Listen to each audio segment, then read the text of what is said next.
کیونکہ اسلام نے حکم دیا ہے کہ مہمان جب دروازے پہ آئے تو 3 دن تک اس کے حقوق ہوتے ہیں۔ یہی وجہ ہے کہ حضرت خضر علیہ السلام ایک مقام پہ جب گزرے، حضرت موسیٰ علیہ السلام کو بھیجا کہ اس بستی میں جا کے جاؤ اور کہو کہ ہم مہمان ہیں، مسافر ہیں، ہمارے کھانے کا انتظام کیا جائے۔ اللہ نے اس کو قرآن میں نقل کیا تھا اذا اتیا علی اہل قریۃ استطعما اہلھا فابوا ان یضیفوہما فوجدا فیہا جدارا یرید ان ینقض فاقامہ قال لو شئت لاتخذت علیہ اجرا۔ حضرت موسیٰ علیہ السلام جب گئے مہمان نوازی کے لیے تو بستی والوں نے کہا کہ نہیں، کوئی مہمانی نہیں، تو انہوں نے اتنا بے رخی کی کہ مہمان نوازی، مہمان نوازی یعنی مہمان کا تو حق ہے کہ اس کو کھانا دیں آپ، انہوں نے انکار کر دیا۔ تو حضرت موسیٰ علیہ السلام غصے میں آ گئے، جلال میں آ گئے کہ یہ کیسے لوگ کہ یہ مہمان کو کھانا دینے کے لیے بھی تیار نہیں ہے۔ تو حضرت خضر علیہ السلام گزر رہے تھے، اس بستی میں ایک دیوار تھی جو بالکل مائل تھی گرنے پر، تو حضرت خضر نے ہاتھ کا اشارہ کیا، اللہ نے ان کو کرامت بخشی کہ وہ دیوار سیدھی ہو گئی۔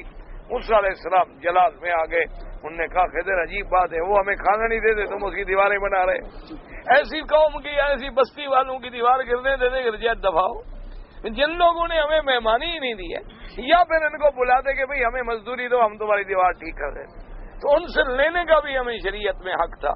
موسیٰ علیہ السلام کا اپنا قول جو تھا وہ شریعت کے مطابق حق تھا، لیکن خضر علیہ السلام کو چونکہ اللہ نے تکوینی دور پہ حکم دیا تھا کہ اس دیوار کے نیچے ایک خزانہ ہے اور اگر یہ گر جائے گا تو ان یتیم بچوں کا حق مارا جائے گا، تو اس لیے ان کے لیے وہ اپنے اللہ کے احکام پہ پابند تھے۔ اسی لیے تاریخ میں ایک عجیب واقعہ لکھا ہے، یہ علاقہ انطاکیہ کا علاقہ لکھا ہے مورخین اور مفسرین نے کہ یہ انطاکیہ کے علاقے میں وہ بستی تھی جہاں سے موسیٰ علیہ السلام اور حضرت خضر گزرے تھے۔ اچھا، جب صحابہ کا دور آیا تو قرآن پاک جمع ہونا شروع ہوا۔ پہلے تو قرآن لکھا ہوا تھا نا، مختلف لکھا تھا، کوئی سورت کہیں لکھی تھی، کوئی آیت کہیں لکھی تھی۔ تو سیدنا امیر المؤمنین عمر بن الخطاب رضی اللہ تعالی عنہ نے مشورہ دیا سیدنا ابی بکر صدیق کو کہ حضرت مہربانی کریں، آپ حکم فرمائیں کہ قرآن جمع کیا جائے، ایسا نہ ہو کہ قرآن پاک جو ہے نعوذ باللہ کوئی آیات ضائع ہو جائیں۔ تو سیدنا صدیق کے دور سے کام شروع ہوا اور سیدنا عثمان کے دور میں ختم۔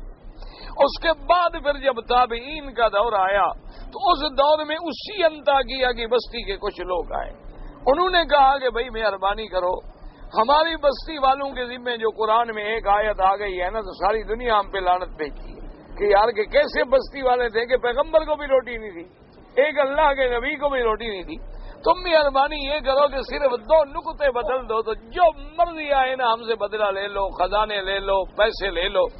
یہاں قرآن میں یہ لکھا ہے کہ فَأَبَوْا أَن يُضَيِّفُوهُمَا، تو نیچے بے کا نقطہ اڑا دو اور اوپر 2 نقطے لگا دو کہ فَأَتَوْا أَن يُضَيِّفُوهُمَا، کہ وہ تو بھاگتے آئے گے جناب روٹی قبول کریں، مہربانی کریں، دعوت کھا لیں۔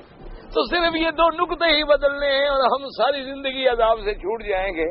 تو انہوں نے کہا خدا کے بندو یہ کیا بات کر رہے، اللہ کے قرآن کا تو ایک نقطہ بھی نہیں بدل سکتا، چونکہ وہ تو اللہ کا فیصلہ ہے کہ انا نحن نزلنا الذکر وانا له لحافظون، کہ ہم نے اپنا قرآن اتارا ہے اور ہم اس کی حفاظت کریں۔ اگر ہم یہ لکھ بھی دیں تو پڑھنے والے کا تو ترجمہ ہی بدل جائے گا کہ جب تم روٹی کے لیے دوڑتے آئے تو پھر موسیٰ علیہ السلام کو غصے آنے کا کیا مطلب، تو ساری آیت کا معنی ہی بدل جائے گا، ساری آیت کی بنیاد ہی ہل جائے گی، کیونکہ ہے فَأَبَوْا أَن يُضَيِّفُوهُمَا فَوَجَدَا فِيهَا جِدَارًا يُرِيدُ أَن يَنقَضَّ فَأَقَامَهُ قَالَ لَوْ شِئْتَ لَاتَّخَذْتَ عَلَيْهِ أَجْرًا۔ تو اگر یہاں ہم کہہ دیں کہ وہ تو روٹی دینے آئے تھے، مہمانی کرنے آئے تھے، تو پھر موسیٰ علیہ السلام بھی ناراض کیوں ہو گئے، پھر موسیٰ علیہ السلام نے اگلی بات کیوں کہی؟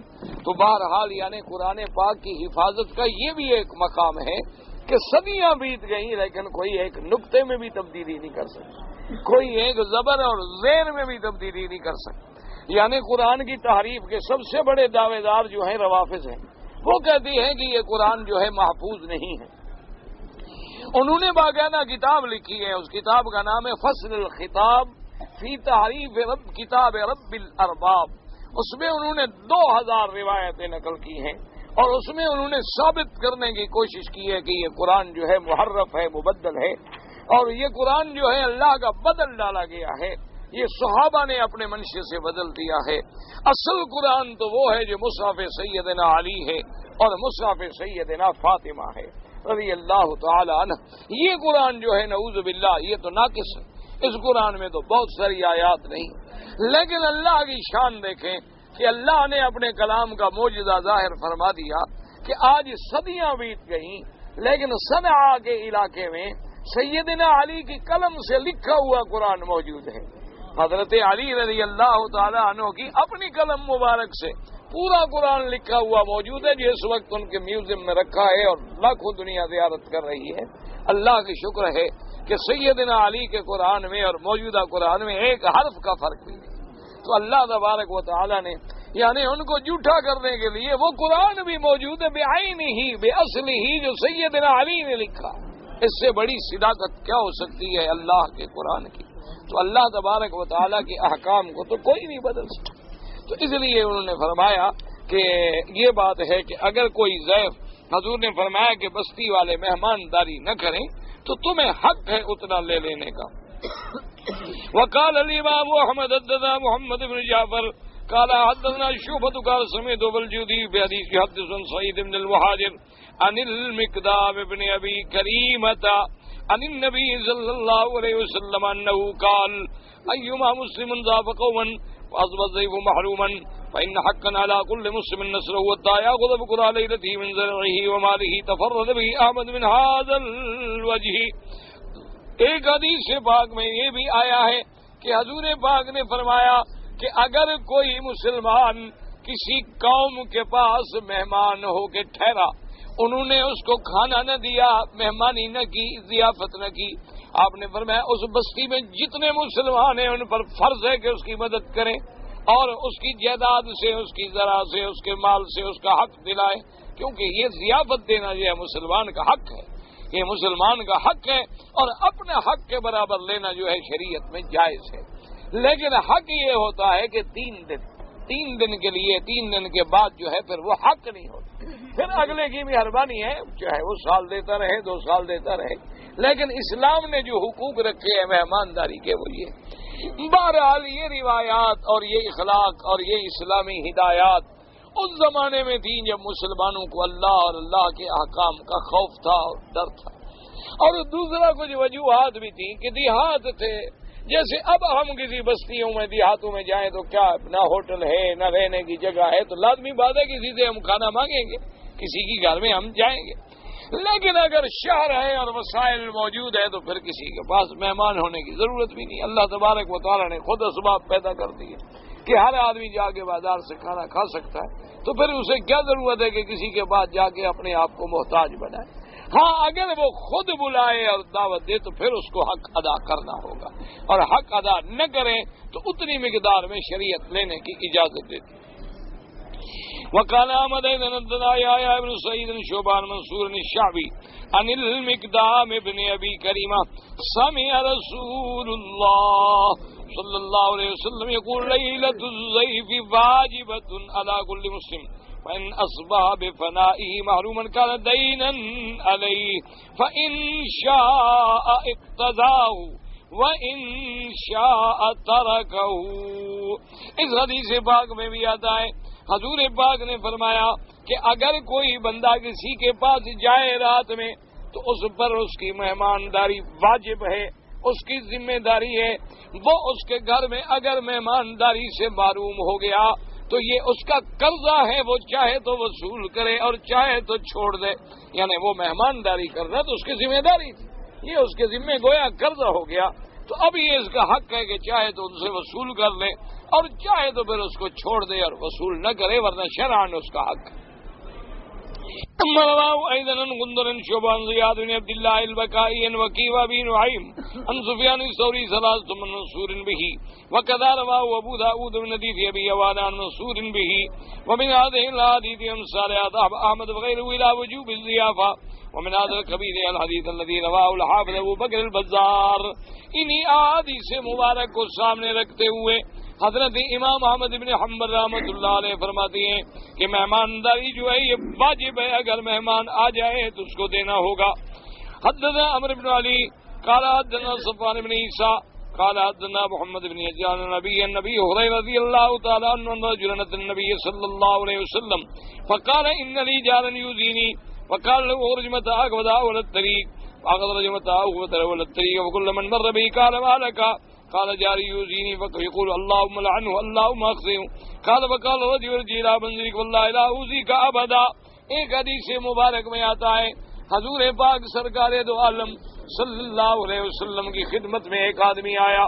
اس نے آگے عرض کیا کہ ان جار لی یؤذینی کہ میرا ایک ہمسایہ ہے جو مجھے تکلیف پہنچاتا ہے یا رسول اللہ.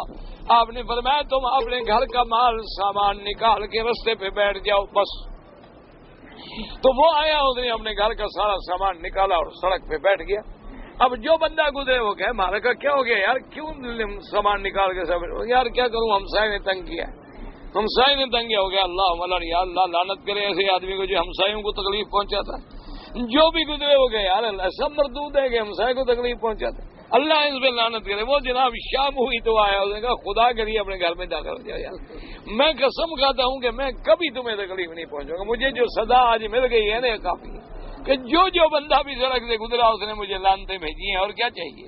تو اس لیے مہربانی کرو تم واپس اپنے گھر میں بیٹھو, اور آئندہ میں قسم کھاتا ہوں کہ میری طرف سے تمہیں کبھی کوئی تکلیف نہیں پہنچے. وقد رواه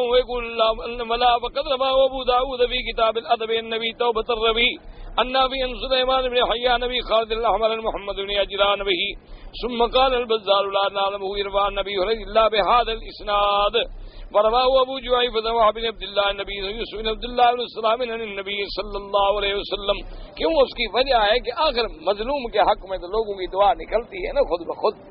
ظالم کے خلاف بھی حجاج بن یوسف نے جب عبداللہ ابن زبیر کو پھانسی پہ چڑھایا تو حرم کے سامنے ان کی لاش لٹک رہی, حرم کے سامنے ان کو سولی پہ چڑھایا گیا.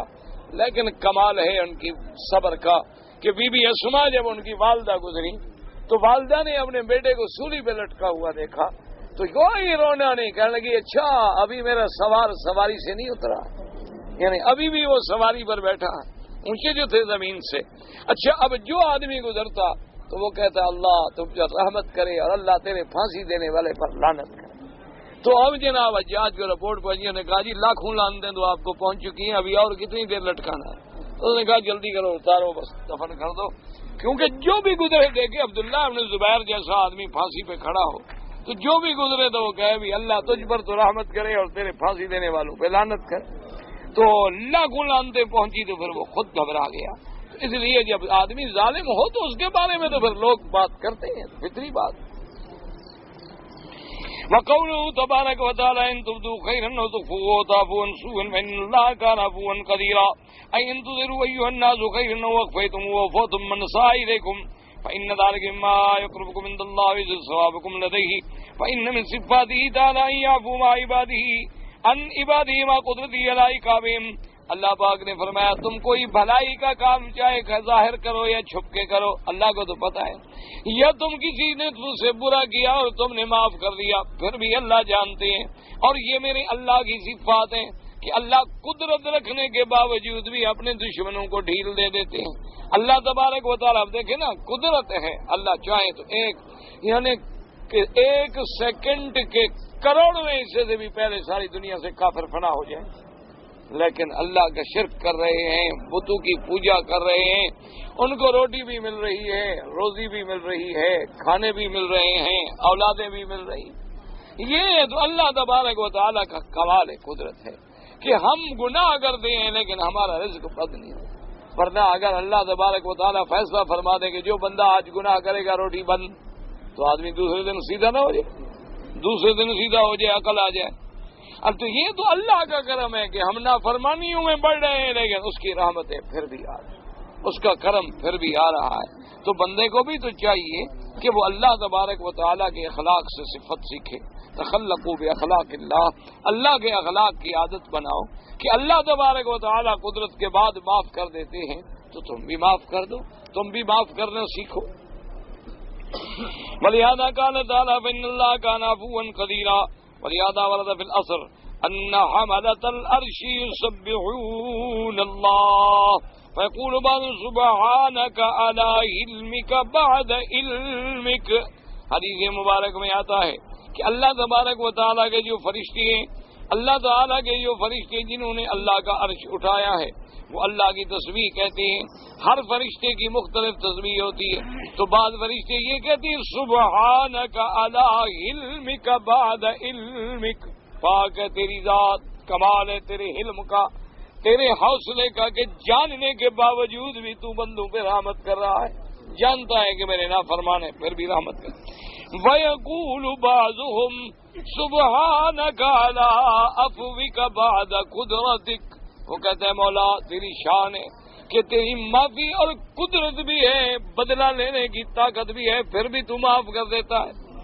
اس کے بعد حدیث سیمانک سبال من صدقة ولا زاد اللہ عبدن یعفو الا اذن ومن تواضع للہ رفعہ. ایک صحیح حدیث مبارک میں ہے میرے آقا نے فرمایا کہ جو آدمی اللہ کے راستے میں خیرات کرتا ہے، خیرات کرنے سے مال کبھی کم نہیں ہوتا، اور جو آدمی کسی کو معاف کرے اللہ اس کی عزت میں کبھی کمی نہیں کرتے. اور جو آدمی نیاز کر لے، چھوٹا بن جائے، عاجزی اختیار کر لے، اللہ اس کو اونچا کر دیتے ہیں، اللہ تبارک و تعالیٰ اس کی شان بڑھا دیتے ہیں. اگر وہ تکبر کرے ایک دوسری حدیث میں پھر اللہ تبارک و تعالیٰ تکبر کرنے والوں کو توڑ دیتے ہیں، کیونکہ کبریائی اللہ کی شان ہے، اللہ کے سوا کسی کو تکبر جو ہے وہ زیب نہیں دیتا. فرض نماز جو ہے جماعت کے ساتھ پڑھنا جو ہے یہ فرض ہے. بھائی جماعت کے ساتھ پڑھنا فرض نہیں ہوتا، لیکن جب حضور پاک نے فرما دیا کہ بغیر جماعت کے نماز ہی نہیں ہوتی، اس لیے علماء کرام نے فرمایا ہے کہ جماعت کے ساتھ حاضر ہونا جو ہے وہ بھی تقریباً فرض کے قریب ہے. کیونکہ جب حضور نے فرمایا کہ جو شخص لا صلاۃ لجار المسجد الا فی المسجد، حضور پاک نے جب نابینا صحابی نے اجازت مانگی، آپ نے فرمایا هل تسمع النداء، تمہیں اذان کی آواز آتی ہے؟ اس نے کہا ہاں یا رسول اللہ. فرمایا عجب، اگر اذان کی آواز آتی ہے تو پھر پہنچو، چاہے تکلیف ہو یا کسی حالت میں. یہاں سے طواف کا چکر شروع کرنا ہے حجر اسود سے. میں بسم اللہ اللہ اکبر کہنا بھول گیا، لیکن تم نے شروع وہاں سے کیا، طواف ٹھیک ہو گیا، کوئی بات نہیں.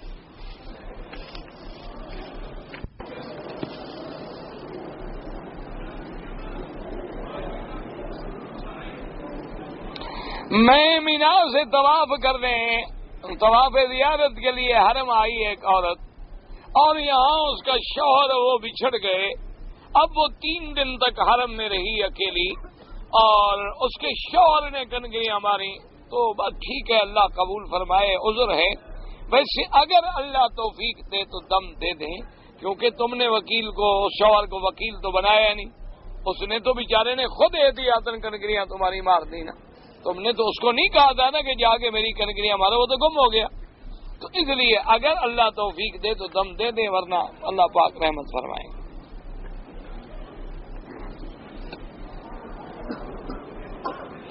اب میں نے اپنے ماموں کی لڑکی سے شادی کی ہے.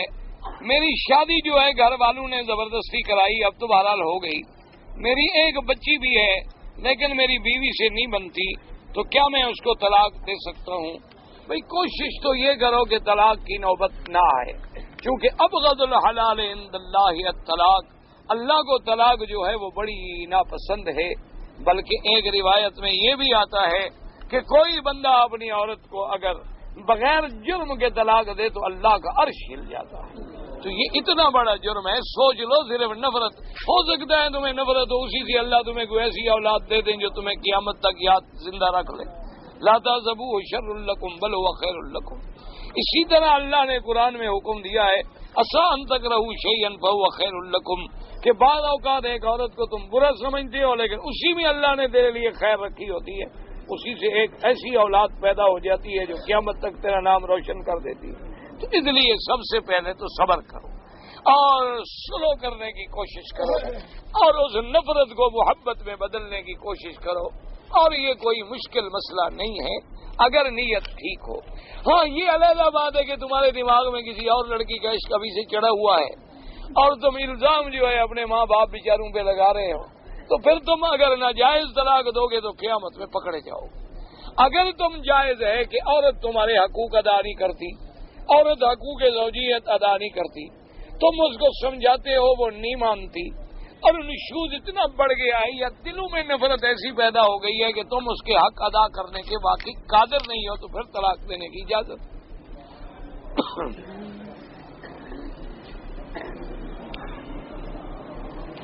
کہتے ہیں میں نے طواف زیارت کیا تھا اور طواف زیارت کے بعد صفا مروہ بھی دوڑی تھی، لیکن مجھے شک ہے کہ میں نے طواف کے بعد 2 رکعت نہیں پڑھی تھی، اور میں حنفی مسلک پہ ہوں، تو کوئی بات نہیں، اب 2 رکعت پڑھ لو بس، کوئی مسئلہ نہیں، کوئی جرمانہ نہیں، کوئی مشکل نہیں۔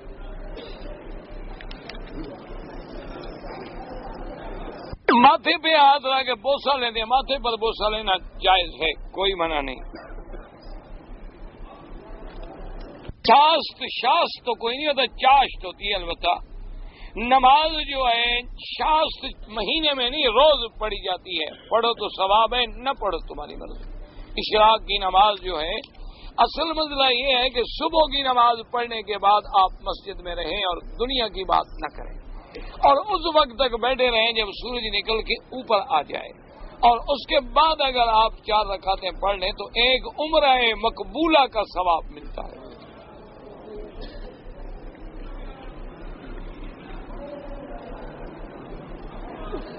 میں نماز پڑھنے میں ایک سورت پڑھنا چاہتا تھا، میں نے تھوڑی سی سورت پڑھی لیکن آگے بھول گیا، پھر میں نے دوسری سورت شروع کر کے نماز پوری کی، کوئی بات نہیں، کوئی بات نہیں۔ ایک آدمی جو ہے وہ نکاح کا دلال ہے، یعنی وہ رشتہ کراتا ہے، بھاگتا دوڑتا ہے، اس کو پیسے دیتے ہیں، تو کوئی آدمی نوکر تھوڑا ہے کون مفت کرا دیتا ہے۔ میرا بچہ بیمار ہے، اللہ ہر مسلمان کے بچوں کو شفا عطا فرمائے، اللہ سب کی بیماریاں دور فرمائے، اللہ پاک سب کے بچوں کو صحت عافیت اور والدین کے لیے قرۃ عین بنائے۔ آب زمزم جو ہے اگر آگ پر چڑھائیں اور چائے پکائیں کوئی حرج نہیں، جب حاجی آگ پر اپنے ہاتھ گرم کر سکتا ہے تو زمزم بھی گرم ہو سکتا ہے، کوئی ایسی بات نہ۔ سردی جو لگے تم ہاتھ نہیں سیکتے، تو حاجی کے ہاتھ گرم کرنے سے حاجی کا کچھ بھی نہیں بگڑتا، زمزم کا بھی کچھ نہیں بگڑتا۔ ادب کریں تو بیچارے اتنا ڈرتے ہیں کہ زمزم آگ پہ رکھ دیں، اور تم جو روز جہنم والے کام کر رہے ہو، اپنے آپ کو آگ میں ڈالنے والے، اس کا بھی کبھی فکر کیا؟ وہ جی زمزم تو پاک پانی کو آگ پہ کیسے رکھیں، ان کو یہ بڑا فکر کھا رہا ہے۔ اللہ کے بندے، سیدنا اسماعیل کے زمانے میں مکے میں جب پانی ہی کوئی نہیں تھا تو آخر وہ کیا پکاتے تھے، کیا کھاتے تھے، کیا استعمال کرتے تھے، کس چیز سے غسل کرتے تھے؟ تو وہ تو اللہ کے پیغمبر تھے۔ تو اس لیے یہ تو بعض علماء کتابوں میں لکھتے ہیں کہ اب ہمارے پاس دوسرے پانی موجود ہیں تو ہم اس برکت والے پانی کو صرف پینے میں استعمال کریں اور چیزوں میں ضائع نہ کریں۔ وہ تو ادب کے لیے ایک سبق ہے، مسئلہ تو کوئی نہیں، آپ چائے پکائیں، کھانا پکائیں، جو مرضی آئے پکائیں۔ ہر نماز کے پہلے یا بعد میں پتہ نہیں، مجھے سمجھ نہیں آیا آپ نے کیا لکھا ہے۔ قرآن پاک کا جو تحفہ حکومت دیتی ہے اس کو لے سکتے ہیں، بالکل لے سکتے ہیں، جب ہے ہی تحفہ تو کیوں نہ لو۔ مرحوم رشتہ داروں کے لیے طواف کریں، کھانا کھلائیں، بالکل کھانا کھلائیں، خیرات کریں، طواف کریں، ہر نیکی کریں۔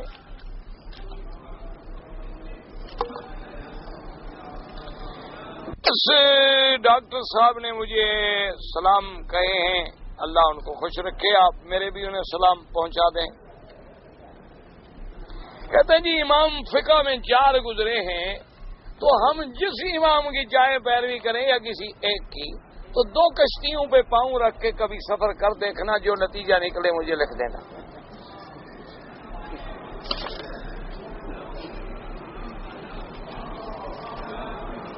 مونچھیں منڈوانا سنت ہے، بالکل حضور کا حکم ہے، آپ نے فرمایا مونچھیں کٹاؤ اور داڑھی بڑھاؤ۔ جوا کھجور جو ہے باعث شفا ہے، بالکل ہمارا ایمان ہے جب حضور نے فرما دیا، اور حضور نے فرمایا کہ دل کی بیمار جو ہے نا، جن کو دل کی تکلیف ہے، تو وہ اجوا کھجور کی گٹھلیاں اور کھجور دونوں کو کوٹ کے گٹھلیوں کو باریک کر کے مجون بنا کے چمچ سے کھایا کریں، اللہ ان کی دل کی بیماریاں بھی دور کر دیں گے۔ تو باقی ترتیب یہ ہے کہ آپ 7 دانے اگر صبح روزانہ کھائیں تو وہ زیادہ بہتر ہے، ورنہ پھر جتنا اللہ نصیب کرے، 1 دانہ نصیب کرے، 3 دانے نصیب کرے۔ کہتے ہیں جی کہ ہم حنفی مسلک والے ہیں تو آپ 3 رکعت وتر پڑھا کریں، جو علیحدہ پڑھتے ہیں 1 رکعت وہ بھی ٹھیک ہے، حدیث میں ثابت ہے۔ رخسار پہ رخسار لگاتے ہیں عرب لوگ، تو یہ معانقہ جائز ہے۔ میں نے خرچ کیا بھائی پر، اب بھائی مجھے کچھ نہیں دیتا تو اللہ دے گا۔ تم نے خرچ کیا تو کر لیا، اب کر کے پھر کیوں سناتے پھرتے ہو؟ کر دیا تو کر دیا، اب چھوڑو، دریا میں نیکی کر اور دریا میں ڈال۔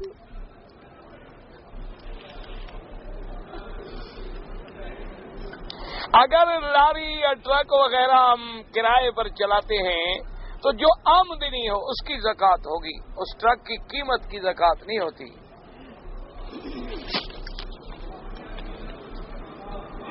اگر ایک آدمی کی ریح خارج ہو جاتی ہے، ہوا قابو میں نہیں ہوتی، تو اس کو ہر نماز کا جب وقت شروع ہو، مثلا مغرب کی نماز کا وقت آ گیا، وضو کر لے۔ اب مغرب سے لے کر عشاء کی نماز کے وقت تک وہی وضو کافی ہے، طواف بھی کرتا رہے، نمازیں بھی پڑھتے، پھر عشاء کا وقت داخل ہو تو پھر وضو کرے۔ سارے علاقے میں نماز جنازہ کی دعا، اذان، قرآن قبر پہ لے جاتے ہیں، سب بدعت ہے۔ جنازے کے بعد دعا کرنا یا قبر پر قرآن لے جانا یا جنازے کے ساتھ قرآن لے جانا یا میت کے ساتھ قرآن سینے پہ رکھ دینا، یہ سب بدعات ہیں، یہ سنت کے خلاف ہے اور اس کا کوئی ثواب نہیں بلکہ گناہ ہوتا ہے۔ تو جو قافلہ حضور کی خدمت میں آیا سواری مانگنے کے لیے اور آپ نے نہ دی، آپ کے پاس تھی نہیں نا، اللہ کے بندے، قرآن میں موجود ہے، قرآن میں موجود ہے کہ جب وہ مانگنے کے لیے آئے حضور پاک کے پاس سواریاں موجود ہی نہیں تھی، اونٹ نہیں تھے صدقے کے، تو کہاں سے حضور دیتے؟ تو اللہ نے فرمایا کہ جب وہ واپس ہوئے تو رو رہے تھے، منافق ہوتے تو رو کیوں رہے ہوتے؟ تو قرآن میں قصہ موجود ہے، وہ مومن تھے، حضور سے مانگنے آئے کہ حضور آپ ہمیں سواری دیں تاکہ ہم بھی جہاد میں جائیں۔ حضور نے فرمایا کہ میرے پاس نہیں ہے، جب موجود نہیں ہے تو حضور کہاں سے دیتے تھے؟ تو اللہ کا قرآن میں فرماتے وتولوا، جب وہ پھرے حضور سے تو رو رہے تھے۔ اللہ تبارک و تعالیٰ ان کی حالت کو جانتے ہیں کہ ان کا دل کرتا تھا، ان کا جذبہ سچا تھا جہاد کا، لیکن حضور کے پاس سواری موجود نہیں تھی۔ تو ایسے لوگ اگر جہاد پہ نہ بھی جا سکے تو اللہ ان کو بھی ثواب دیتے ہیں، کیونکہ اللہ نیتوں کو تو جانتے ہیں۔ اس لیے ایک دفعہ حضور پاک نے اپنے صحابہ سے فرمایا جو جہاد میں حضور کے ساتھ تھے، آپ نے فرمایا کچھ لوگ جو ہے وہ ابھی مدینے میں ہیں، لیکن تم کوئی گھاٹی عبور نہیں کر رہے ہو، کوئی وادی عبور نہیں کر رہے ہو، مگر ان کو بھی برابر کا ثواب مل رہا ہے۔ تو انہوں نے کہا حضور وہ تو گھر میں بیٹھے ہیں، فرمایا مجبور ہے، گھر میں بیٹھے ہیں، خوشی سے تو نہیں بیٹھے۔ تو انما الاعمال بالنیات، عمل کی دار و مدار نیت پہ ہوتی ہے۔ یہ میں نے بتا دیا ہے نا کہ طواف زیارت کیا تھا اور 2 نفل نہیں پڑھے تو پڑھ لے، یہ سب سے پہلے جواب دے چکا ہوں میں۔ اللہ تبارک و تعالی آپ کو بھی اور مجھے بھی دین پہ قائم رہنے کی توفیق عطا فرمائے۔ اللہم صلی علی سیدنا محمد وعلی آل سیدنا محمد کما صلیت علی ابراہیم وعلی آل ابراہیم فی العالمین انک حمید مجید۔ یا اللہ یا رحمان یا رحیم یا حی یا قیوم یا ذی الجلال والاکرام یا ذی الجلال والاکرام یا ذی الجلال والاکرام یا الہنا الہ کل شیء الہ واحد لا الہ الا انت اللہم انت المیسر لکل یسیر وانت علی کل شیء قدیر اللہم یسر امورنا وامور المسلمین اللہم فرج همومنا وهموم المسلمین اللہم اجعل لنا والمسلمین من کل هم فرجا ومن کل ضیق مخرجا ومن کل بلاء عافیہ۔ یا اللہ عالم اسلام پہ اپنی رحمت نازل فرما، عالم اسلام کی عزت کا فیصلہ فرما،